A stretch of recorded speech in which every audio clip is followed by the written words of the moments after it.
Yeah. Nobody was in trouble.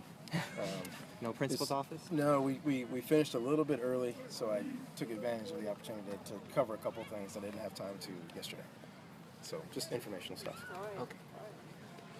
Coach, I'm sorry I'm late to the question. One of the questions of the month, but how does your staff go about trying to replace Solomon on the defensive line with what you have? And obviously, you've got some guys who've got some experience there, except for the depth, maybe. Right. The biggest thing is that it's a bit of a group project. Now Harrison Phillips has taken the reins of the room, which is awesome. He's playing his best football. He's an emerging leader on this football team, not just defensively, but on the football team as a whole. So he's doing a great job of corralling the guys, but there's great camaraderie in that room also, and they're continuing to work on depending on each other, and not say that somebody has to come in and make all of the plays that Solomon made. But Eric Cotton has stepped his game up. Dylan Jackson's playing well. We got a couple more guys that are really working to get in there. Javon Swan is working well as Mike Williams. So we've got now a group of guys that we should be able to put out there and be effective on the field. Do you typically have a number in terms of a number of players you like to have in a rotation for that line? Typically, you'd love to be 2 deep. So in our base 34, you'd love to have 6 guys ready to go. And we typically play 2 defensive linemen in nickel. So you'd love to be able to be 4 deep, 4 guys in nickel. So you can be 2 deep there. More would be great, but that's you try to get the minimum. The other day you mentioned trying to get Dalton, Caden, and Scooter on the field.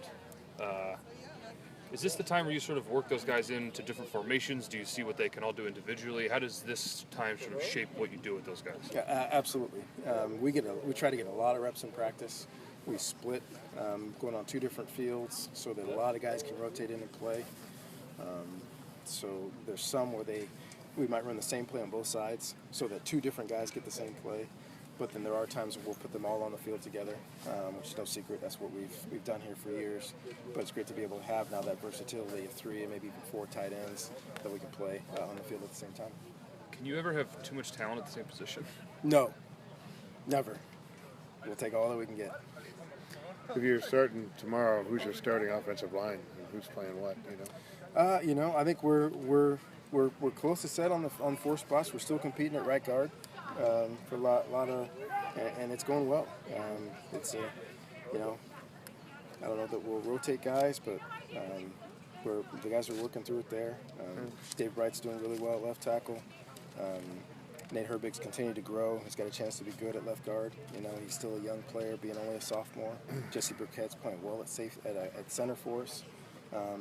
And A.T. Hall at right tackle. Those guys are doing really well, but I will say this, Devery Hamilton is really coming on strong. He's going to give us some versatility there.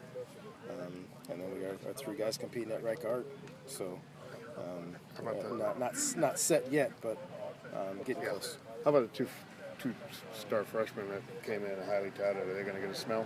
They're looking good. Yeah. There's a lot to learn.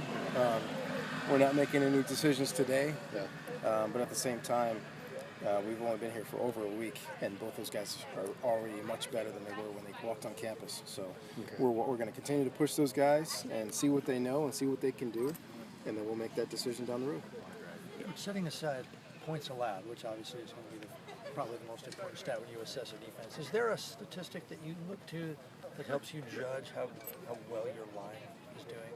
Rush yards a game. I don't know what it would be.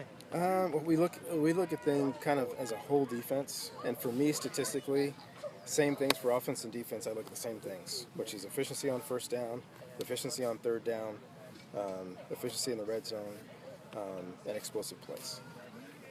If you can be good there, you will score points offensively. You will keep points off the board. If the team doesn't get explosive plays and you're good on first down and third down, you're not going to have a lot of red zone snaps either.